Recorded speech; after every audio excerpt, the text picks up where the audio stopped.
আল্লাহ রাব্বুল আলামিন বলেন,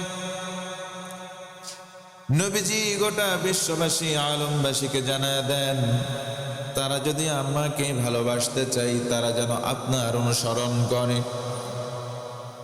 আপনার যদি পূর্ণাঙ্গ মাত্রায় কেউ অনুসরণ করে, আমি আল্লাহ ওয়াদা করে বললাম, আমি আল্লাহ স্বয়ং তাদেরকে ভালোবাসবো। বলুন সুবহানাল্লাহ। আমরা যদি প্রশ্ন করি, মাবুদ শুধু কি ভালোবাসার মধ্যেই ক্ষান্ত রাখবে, নাকি অন্য কোনো ফায়দা আমরা লাভ করতে পারবো, ফজিলত পাবো? আল্লাহ রব্বুল আলামিন চমৎকার করে জানালেন, বান্দা জিন্দেগি পরিচালনা করতে গিয়ে কিছু গুনাহ হতে পারে, সেই গুনাহগুলো আমি আল্লাহ মাফ করে দেব। সুবহানাল্লাহ। শুধু তাই নয়, জেনে রাখো শুধুমাত্র আমার আপনার রব, তিনি হলেন একমাত্র গফুর, আর তিনি হলেন রহিম, একমাত্র ক্ষমাও তিনি করেন, দয়াও করেন। বলি সুবহানাল্লাহ। আল্লাহ বলেন, ফাইন তাওয়াল্লাহ, এ কথা শুনবার পরে যদি কেউ মুখ ফিরায় নাও, যদি বলো না আল্লাহ মাফ করতে পারে না, আল্লাহ দয়াল না, দয়াল বাবা, তাহলে তাদের জন্য বলে ফাইন্নাল্লাহা লা ইউহিব্বুল কাফিরিন। আল্লাহ বলেন, এই কথা যদি কেউ বলো আর যদি আমার কথা থেকে মুখ ফিরাও, তাহলে আমি আল্লাহ ঘোষণা করলাম যে আমি আল্লাহ কাফের সম্প্রদায়কে মহাব্বত করি না, ভালোবাসি না, পছন্দ করি না। এরপর আল্লাহ বলেন, শোনো, ইন্নাল্লাহা আস্তাফা আদম ওয়া নূহা ওয়া আলা ইব্রাহিম ওয়া আলা ইমরান আলাল আলামিন। একবার বলতে হবে আল্লাহু আকবার। আল্লাহ বলেন, নিশ্চয়ই আল্লাহ দুনিয়াবাসীকে সৎপথে পরিচালনা করার জন্য, দুনিয়ার মানুষকে সৎপথে রাখার জন্য, পরিচালিত করবার জন্য আদম আলাইহিস সালাম, নূহ আলাইহিস সালাম এবং ইব্রাহিম এবং ইমরানের বংশধরকে মনোনীত করেছেন। আরেকবার বলুন না সুবহানাল্লাহ। তার মানে আল্লাহ পাক গোটা পৃথিবীর মানুষদেরকে হেদায়েতের উপরে রাখতে চান। এটা আল্লাহর ইচ্ছা, যে আল্লাহ চায় পৃথিবীর সব মানুষ হক পথে থাকুক, সরল পথে থাকুক, আল্লাহ তাআলা যে সৎপথ দেখিয়েছেন এই সৎপথে থাকুক। এজন্য কি করেছেন, যুগে যুগে নবী আলাইহিস সালাতু ওয়াস সালামদেরকে পাঠিয়েছেন, কিছু কিছু কওম পাঠিয়েছেন, কিছু কিছু গোত্র পাঠিয়েছেন। আল্লাহ নাম উল্লেখ করলেন, বললেন আদম পাঠিয়েছি, আদমকে, আদম জাত সন্তান আমরা সবাই। পাঠিয়েছেন নূহ নবী আলাইহিস সালাতু ওয়াস সালামকে, যাকে দ্বিতীয় আদম বলা হয়। পাঠিয়েছেন ইব্রাহিম আলাইহিস সালাতু ওয়াস সালামকে তার কওমের কাছে। আবার পাঠিয়েছেন ইমরানের বংশধর থেকে নবীদেরকে পাঠিয়েছেন। ইমরানের বংশধর থেকে চমকপ্রদ যে ঘটনার অবতারণা কোরআনে কারিমে হয়েছে, সেটি হচ্ছে মারিয়াম আলাইহিস সালামের ঈসা আলাইহিস সালাতু ওয়াস সালামকে ভূমিষ্ঠ করার ঘটনা। পৃথিবীতে এই যে রিসেন্ট গত 24-25 গতকালকেই তো যে ছুটি আমরা পালন করলাম বাংলাদেশে, কি ক্রিসমাস দিবস নাকি ক্রিসমাস ডে, হ্যাঁ, এটাকে যারা খ্রিস্ট ধর্ম অবলম্বন করে তারা বলে যিশু খ্রিস্টের এদিনে জন্ম হয়েছে। যিশু খ্রিস্টের ব্যাপারে তারা তিত্ববাদকে আখ্যা দেয়। তারা একত্ববাদকে মানে না, তারা তিত্ববাদে বিশ্বাসী। তারা বিশ্বাস করে যে আল্লাহ এবং আল্লাহর সন্তান হচ্ছে ঈসা, আর আল্লাহর স্ত্রী হচ্ছে মারিয়াম। নাউজুবিল্লাহ বলবেন না। আল্লাহ বললেন একত্ববাদের কথা, এক আল্লাহর কথা, তাওহীদের কথা। আর খ্রিস্ট ধর্ম যারা অবলম্বন করে, বর্তমানকার খ্রিস্টান, আগেকার খ্রিস্টানদের ভিতরে ফারাক আছে। যারা আহলে কিতাব ছিল আগেকার প্রারম্ভিক সময়ের খ্রিস্টানদের, যারা পাদ্রী টাইপের, যারা জ্ঞানী আলেম টাইপের, অধিকাংশ তারা একত্ববাদে বিশ্বাস করেছিলেন। সুবহানাল্লাহ। কিন্তু একত্ববাদকে উপেক্ষা করে বর্তমান নয়, অনেক পূর্ব থেকেই তাদের পদচারণা বা পদযাত্রা শুরু হয়েছে। বর্তমান সময়ে এসে ভালোভাবে অনেক মুসলমানরাও যেন তাদেরকে অ্যাপ্রিসিয়েট করছে, অনেক মুসলমানরাও তাদেরকে বাহবা দিচ্ছে। অথচ এক মুসলমান যখন একত্ববাদের নিচে মাথা নত করবে, তিত্ববাদ কেন, কোনো বহুত্ববাদে এই মুসলমান একত্ববাদে মান্যওয়ালারা তাদেরকে সমর্থন তো করতে পারেই না, এটা তো অনেক দূরের কথা। তাদেরকে ভালো বলারও কোনো সুযোগ নেই। কথা বলেন ঠিক কিনা? তার মানে আমরা বহুত্ববাদ মানি না, আমরা মানি একত্ববাদ, তাওহীদ। আমরা মানি আল্লাহকে এক। আল্লাহ কয়জন? একজন। কিন্তু দুঃখজনক সত্য, যে বহুত্ববাদ বর্তমান বাংলাদেশে অনেক মুসলমান ঘরের মধ্যেও ছড়িয়ে পড়ছে দিন দিন। নাস্তিকতা এটা প্রমোশন পাচ্ছে বাংলাদেশের মধ্যে। এখন নামকাওয়াস্তে মুসলমান, বাপ দাদা মুসলমান ছিল, মুসলিম ঘরে জন্মগ্রহণ করেছে, এই কারণে সে নিজেকে মুসলিম দাবি করে, অথচ তার ভিতরে একত্ববাদের লালিত যে স্বপ্ন থাকার কথা সেটা নাই। তাওহীদকে সে মানে না, মনে প্রাণে সে বহুত্ববাদকে মেনে নিয়েছে। সে মানবতার ধর্ম বলে ভালোবাসাকে প্রমোশন করতেছে, সে মানবতার জয় জয়কার হোক বলে বহুত্ববাদকে প্রমোট করতেছে। কিন্তু আল্লাহ তাআলার একত্ববাদ যারা মেনে নেবে, এর নিচে যারা বলবে সামি'না ওয়া আতা'না, এর মধ্যেই মানবতা, এর মধ্যেই গোটা মানব জাতির কল্যাণ। সুবহানাল্লাহ বলে। কারণ আল্লাহ তাআলা এই কোরআনুল কারীম গাইডলাইন হিসেবে পাঠিয়েছেন শুধুমাত্র মুসলমানদের জন্য না। হাদা বায়ানুল লিন্নাস, আল্লাহ কোরআনে স্পেসিফিক বলেনি যে এটা মুসলিমদের জন্য শুধুমাত্র বিশেষায়িত করা হলো না। আল্লাহ বলেছেন হাদা বায়ানুল লিন্নাস, all over the world, every single mankind of the world. পৃথিবীর সব মানুষের জন্য কোরআন উন্মুক্ত। সুবহানাল্লাহ। গাইডলাইন হিসেবে যে ধর্মই পালন করুক না কেন, কোরআনটাকে যদি গাইডলাইন হিসেবে সে মেনে নেয়, ইনস্ট্যান্ট সঙ্গে সঙ্গে তৎক্ষণাৎ এটা তাকে হেদায়েত দিয়ে সঠিক পথেই রাখবে। সুবহানাল্লাহ। সঠিক পথ খোঁজার জন্য নবীজি আমার হাদিসের মধ্যে অবতারণা করেন। তিনি বলেন, মান ক্বালা বিহি সাদাকা, কোরআন দিয়ে যারা কথা বলবে, কোরআন থেকে সোর্স হিসেবে, ইলম হিসেবে যারা গ্রহণ করে কথা বলবে, তারাই পৃথিবীতে সত্য কথা বলে। তার মানে এই কোরআনের জ্ঞান যারা জ্ঞানী হয়, তাদেরকে আল্লাহ তাআলা কোরআনে জ্ঞানী বলে আখ্যা দিয়েছেন। তার মানে বোঝা গেল স্পষ্ট, কোরআনের জ্ঞান যার নাই, দুনিয়ার জাগতিক যত জ্ঞানী সে অর্জন করুক, প্রকৃত জ্ঞানে সে জ্ঞানবান হতে পারলো না। আল্লাহর কাছে সে মোটেও জ্ঞানী নয়। কারণ নবীজিকে যখন আদেশ করা হলো ইকরা, এ রাসূল আপনি পড়ুন, বিসমি রাব্বিকাল্লাযী খালাক, আপনি পড়ুন। নবীজি প্রারম্ভে পড়েননি, তিনি বলেছেন কি পড়ব, আমি তো পড়তে জানি না। 3 বার বলা হলো, এরপরে বুকে চাপ দিয়ে বলা হলো পড়ুন, তখন বলেন আমি কি পড়বো বলো। তখন বলা হলো বিসমি রাব্বিকাল্লাযী খালাক, পড়ুন সেই সত্তার নামে, সেই রবের নামে যিনি আমাদিগকে সৃষ্টি করেছেন। আমাদের স্রষ্টাকে। তার মানে বোঝা গেল স্পষ্ট, যেই পড়ার মধ্যে সৃষ্টি নাই, সৃষ্টি তত্ত্ব নাই, স্রষ্টার কোনো বিশেষত্ব নাই, সেই পড়া জাগতিকভাবে পড়া হলেও আল্লাহর কাছে সেই পড়ার কোনো মূল্য নাই। আমার বন্ধুগণ, এই জন্য আসুন আমরা ওই পড়াটা পড়ার চেষ্টা করব যেই পড়ার ভিতরে স্রষ্টা আছে। স্রষ্টা যেখানে আছে সেখানে তাওহীদ থাকবে না, এটা তো হতে পারে না। তার মানে আমরা মুসলমান, আমরা তাওহীদপন্থী, আমরা একত্ববাদে বিশ্বাসী, বহুত্ববাদে আমরা বিশ্বাস করি না।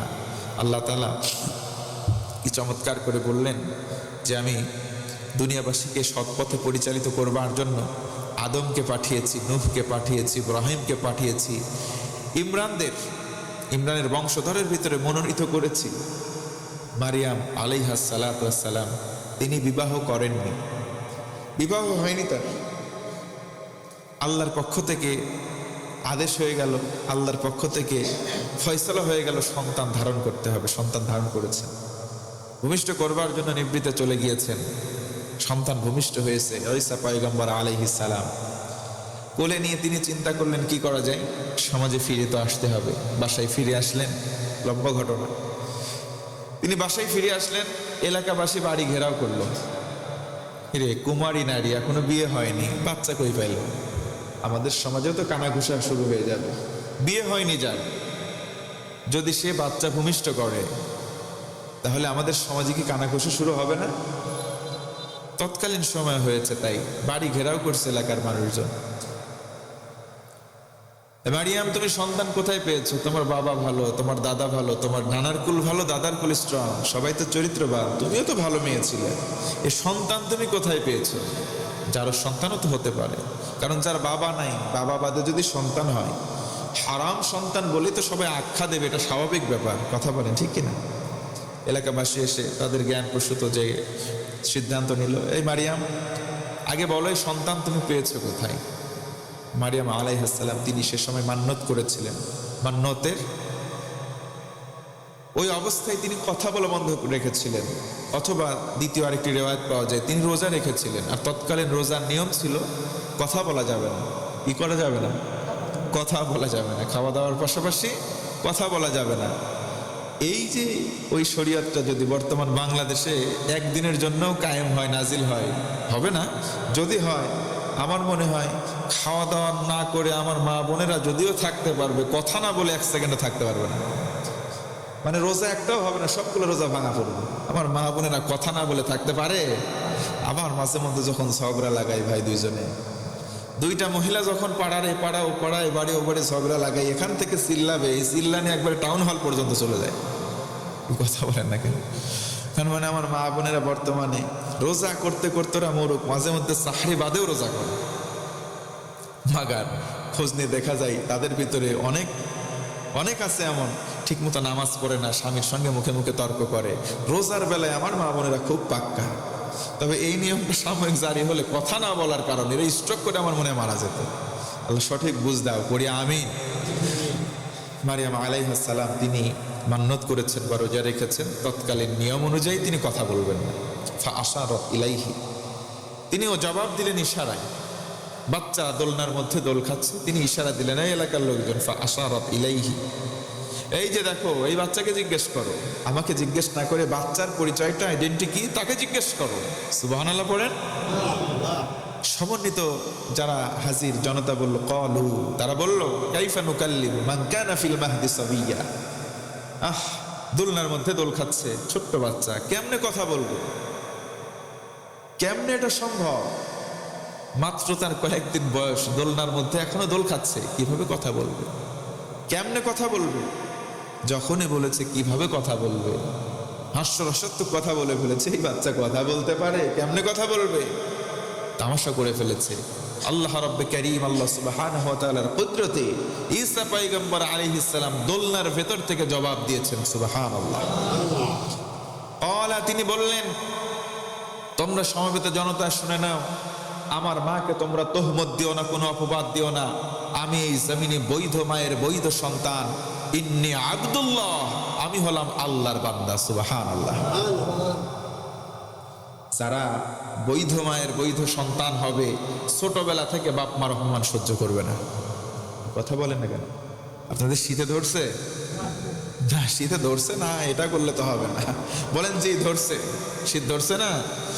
ধরছে, মাশাআল্লাহ। একটু চিন্তা করেন এই শীতে উত্তরের দিকে কি অবস্থা। আমি গতকালকে দক্ষিণ থেকে আসছি, রাস্তা দেখা যায় না, ওরে আল্লাহ। ময়মনসিংহের সেই পাহাড়ি এলাকা থেকে আসছি, দেখা যায় না রাস্তা, সামনে কি একবারে এক ধাপ সামনে কি দেখা যাচ্ছে না কুয়াশায়। আল্লাহু আকবার। সে পাহাড় থেকে ঢালুতে নামতেছে, উঠতেছে, নামতেছে, উঠতেছে, আসতেছে। কি কষ্ট করে থাকে, আল্লাহু আকবার, কি কষ্ট করে ওই দিকের মানুষ। ওইদিকে তো একরকম আছে, আবার এই উত্তরের দিকে যাবেন, পঞ্চগড়, দিনাজপুর, ঠাকুরগাঁ, এইদিকে কনকনে শীত। আজকে তো দেখলাম সম্ভবত যশোর এবং চুয়াডাঙ্গাতে সর্বনিম্ন তাপমাত্রা। তো আমাদের পার্শ্ববর্তী জেলা, আমাদেরও হাড় কাঁপিয়ে দিচ্ছে শীত, কনকনে শীত। এই শীত অনেকে বলতে শুনছি যে বিগত কয়েক বছরে এরকম কনকনে শীত হয়নি।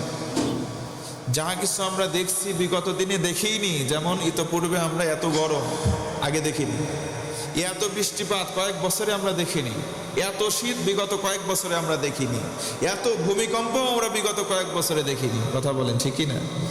যাহারাল ফাসাদু ফিল বার ওয়াল বাহর বিমা কাসাবাত আইদিন নাস।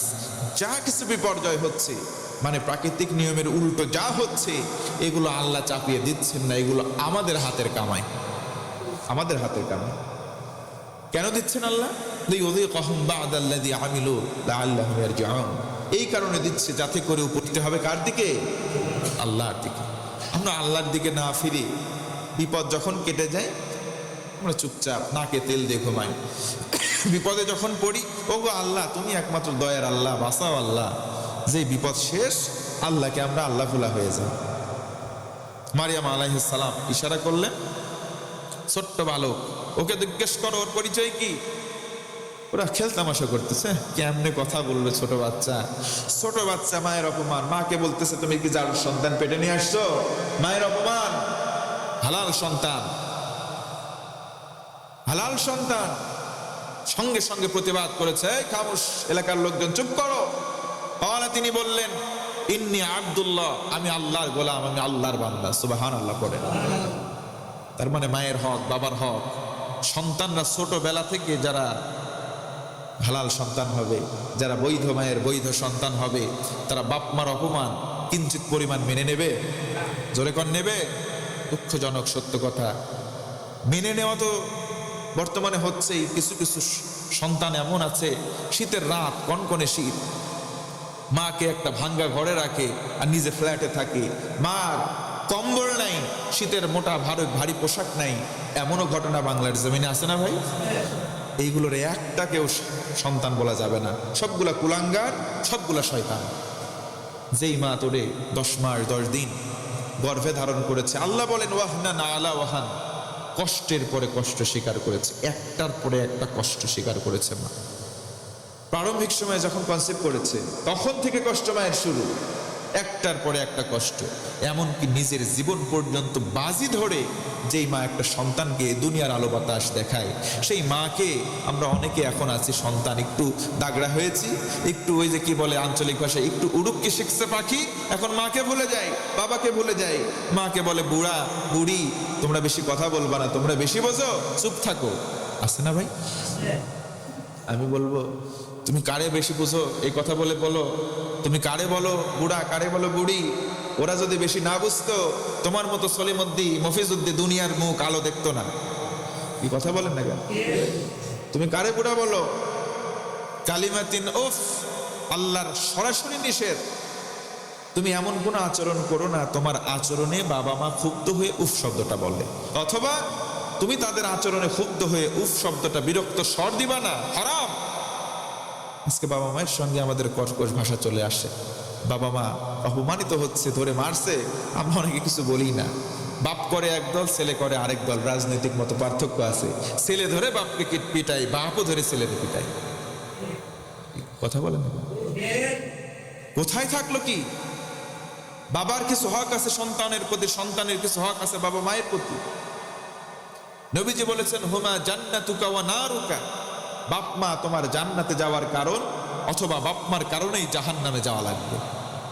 নবীজি ভিন্ন হাদিসে বলেন আল জান্নাতু তাহতা আকদামিল উম্মাহাত, পৃথিবীতে যত মা আছে মায়েদের পায়ের নিচে সন্তানের জন্য জান্নাত।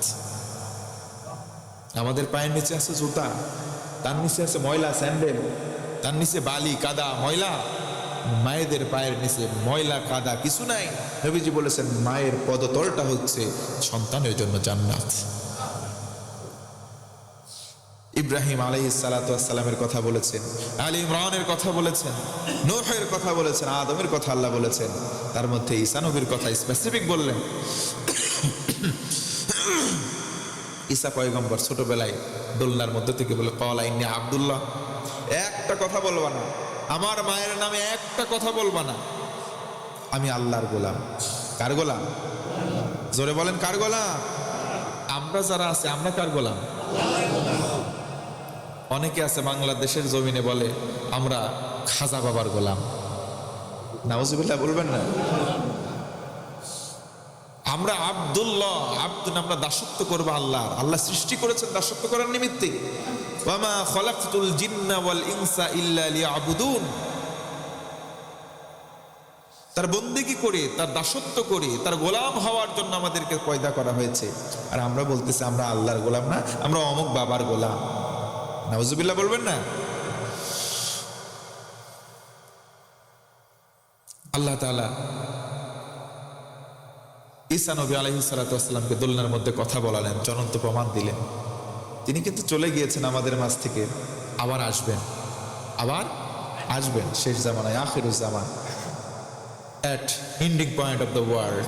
এন্ডিং পয়েন্টে আমরা চলে আসছি, পৃথিবীর শেষ জামানায় আমরা চলে আসছি।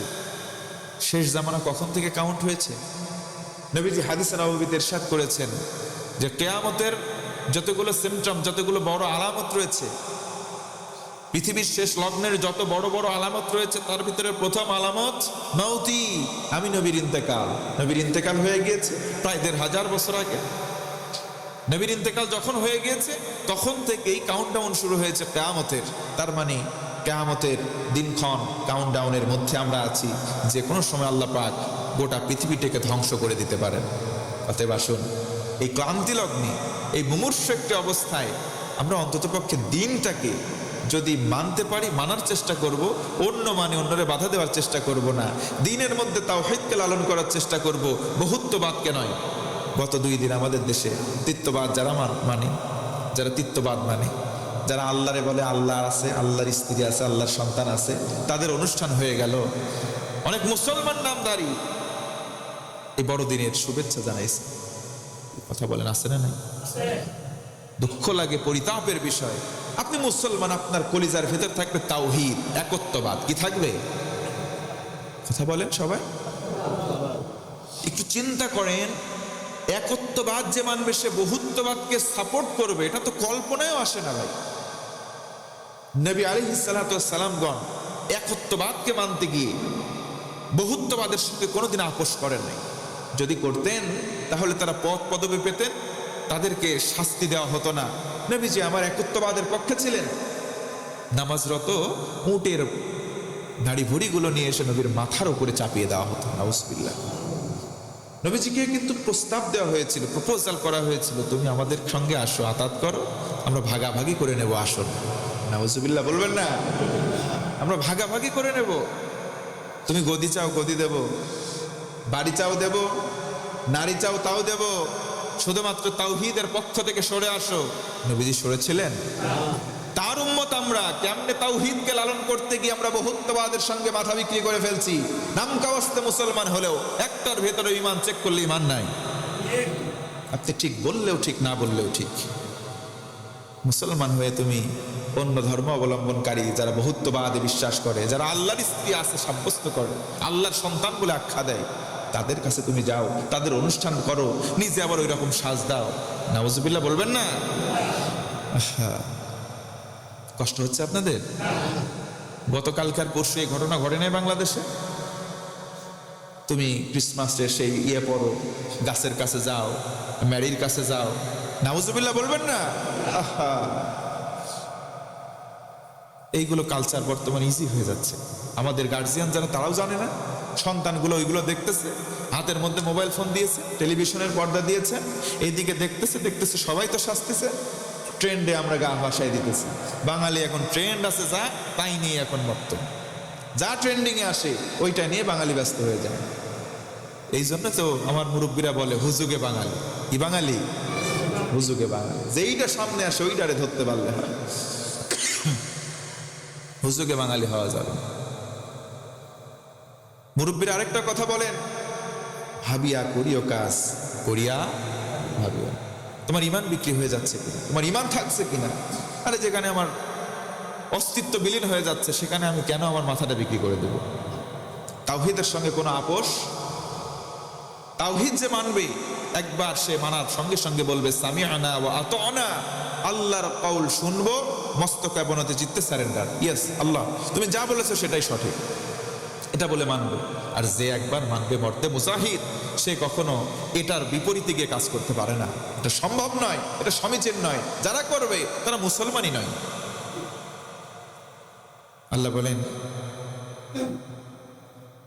ছোট্ট ঈসা বলল, ইন্নী আব্দুল্লাহ, আমি আল্লাহর গোলাম।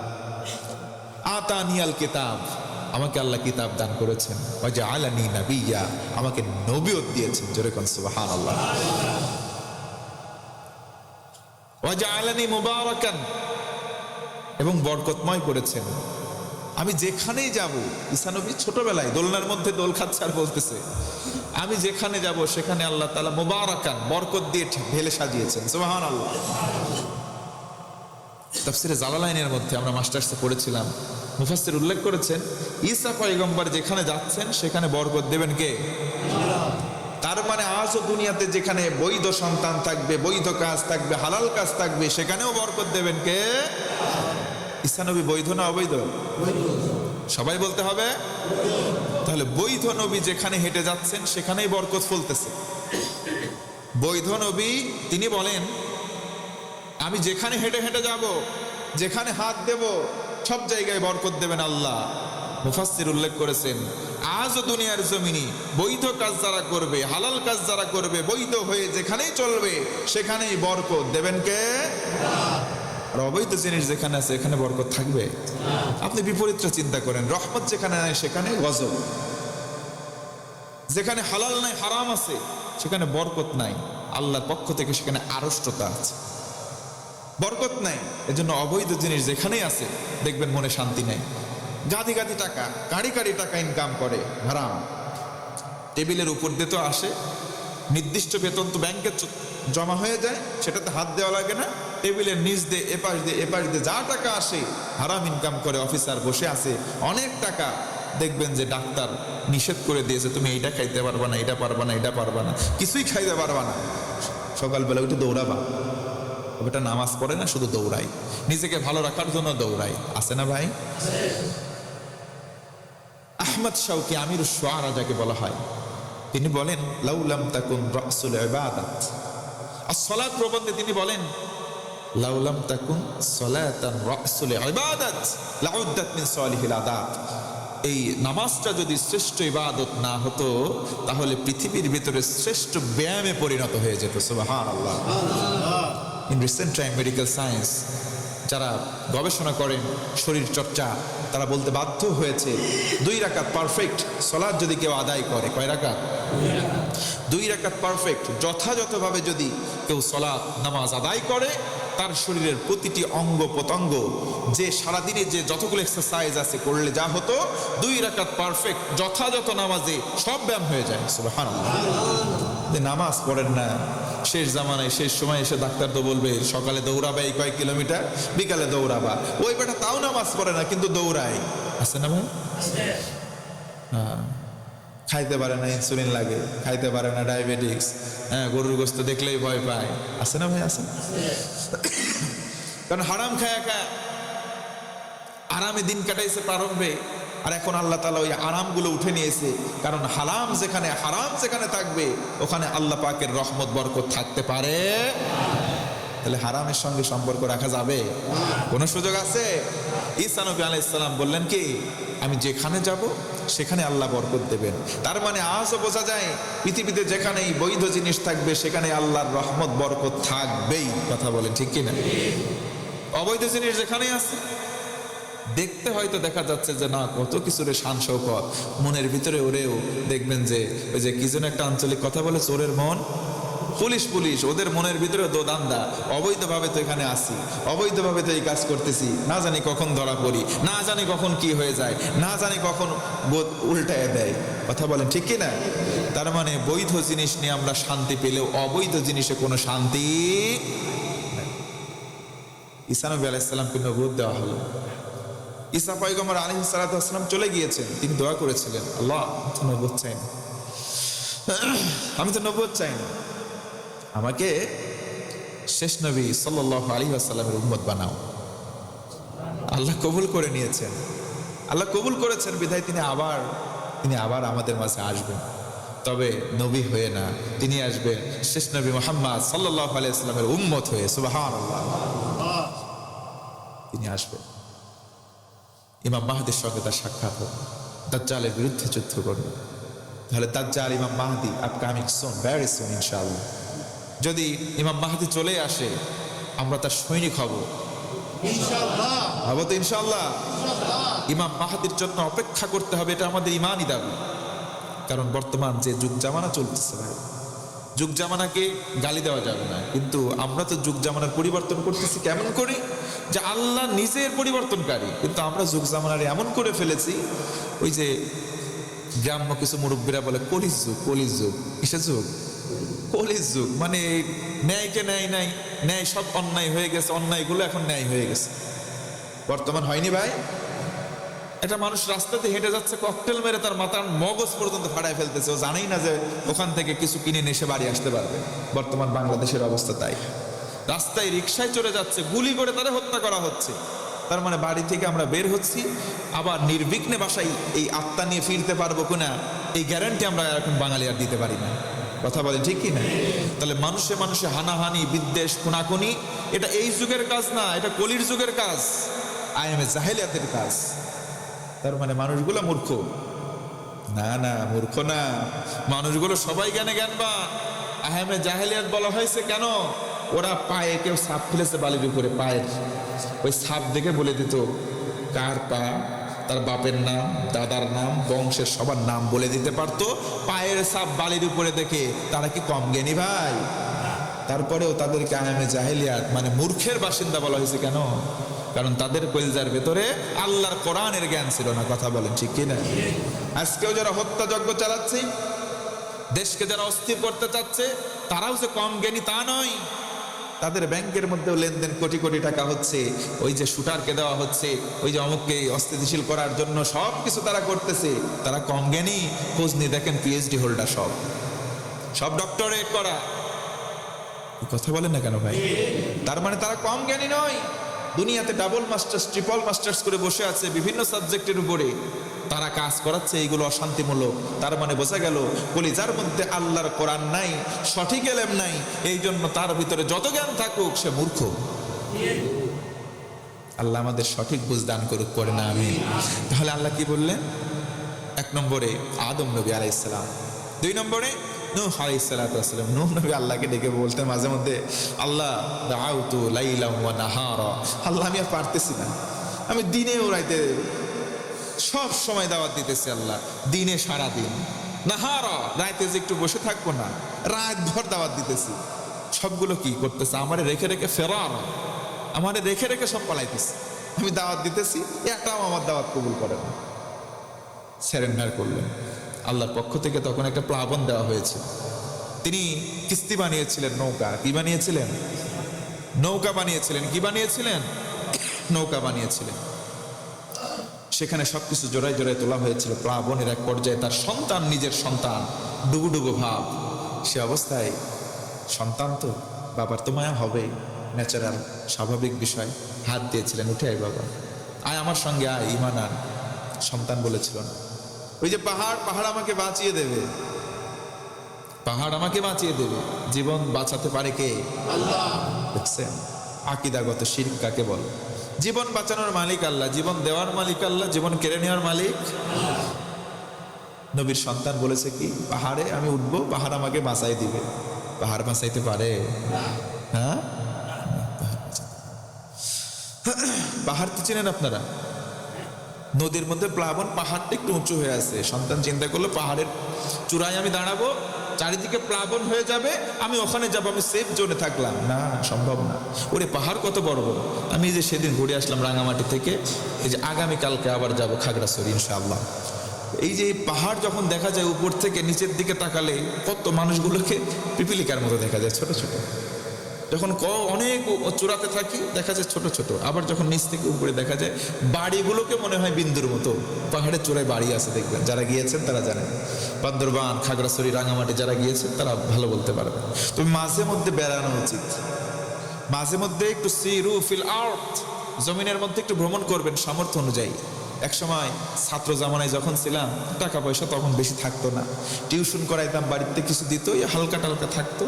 মাঝে মধ্যে ইমামতি করতাম, এই জায়গায় যেতাম, একটু বক্তব্য টক্তব্য দিতাম, যাই হোক দিত মানুষ। ওইটা নিয়ে চিন্তা করতাম মাঝে মধ্যে ট্যুরে যাবো।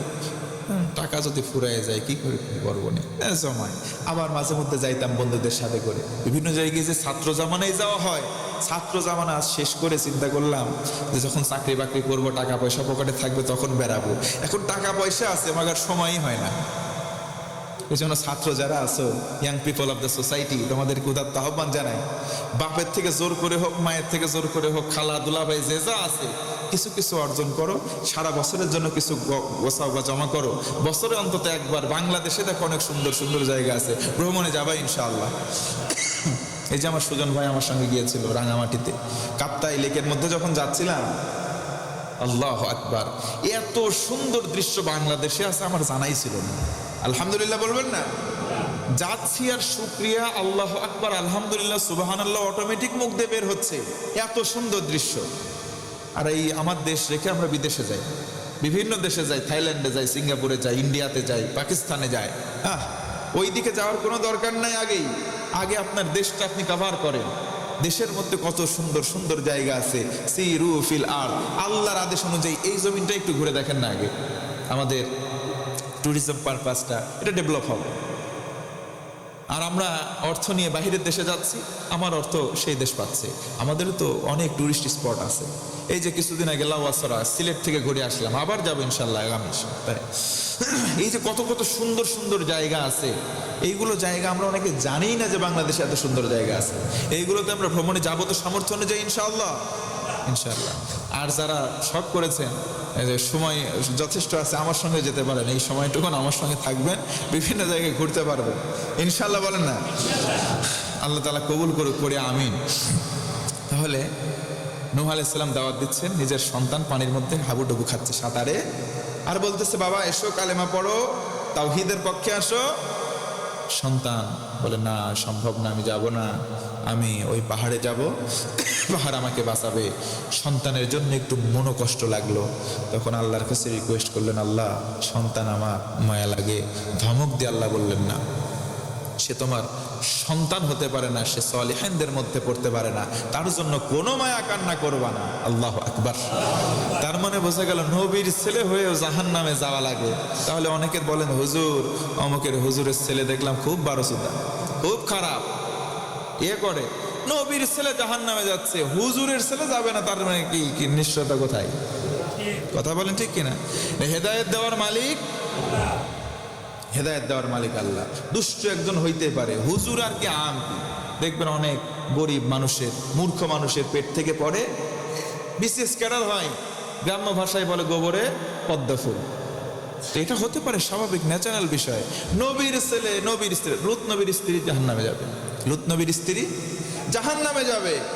চিন্তা করেছে ইব্রাহিম নবীর বাবা, তার মানে নবীদের সন্তান, বাবা মা অনেকেই আছে যারা জাহান্নামে যাবে। আর বর্তমান জামানার হুজুর আমরা যারা আছি, আমাদের কি হালত এক আল্লাহ জানে, আর আমরা নিজেরা জানি। আমরা যে এখানে বসি, আমরাও তো মাঝে মধ্যে নিজের ইচ্ছায় অনিচ্ছায় অনেক কিছু পাপ করে ফেলি না ভাই? এইগুলো যদি জনসম্মুখে আসে, আপনারাই দূর দূর করে বলবেন, যা তোর খতিবগিরি করা লাগবে না, তোর বক্তব্যই শুনবো না। কি কথা বলেন, আছে না নাই? সমাজের অনেক মোড়ল আছে, তারা বিচার করে, অথচ ওর কাহিনী যদি সমাজের মানুষ জানতো, বলতো তোর বিচার রাখ, আগে তোর বিচার আমরা করব। এজন্য সবাই আমরা নত জানু হয়ে সারেন্ডার করি কার কাছে? সবাই বলেন কার কাছে? নবীদের উপমা দিলেন, আগামী দিনে আমরা যুররিয়াতা বা'দুহুম বা'দ, ওই যে পরবর্তী প্রজন্মের কথা আল্লাহ বললেন, সেখান থেকে শুরু করব। আল্লাহ তাআলা যতগুলো উপমা দিয়েছেন, আমলিয়াত জিন্দেগি যেন আমরা গঠন করতে পারি, গ্রহণ করে, এবং যেগুলো নিষেধাজ্ঞামূলক কর্মসূচি আছে ত্যাগ করে, যেন বর্জন করে, যেন নিট অ্যান্ড ক্লিন থাকতে পারি ইনশাআল্লাহ। বারাকাল্লাহু লানা ওয়া লাকুম ফিল কুরআনিল আযীম। ওই যে আপনাদের দানের বাক্স আছে, সবার সামনে দেন, আর মুক্ত হস্তে দান করুন, জিকির করি লা ইলাহা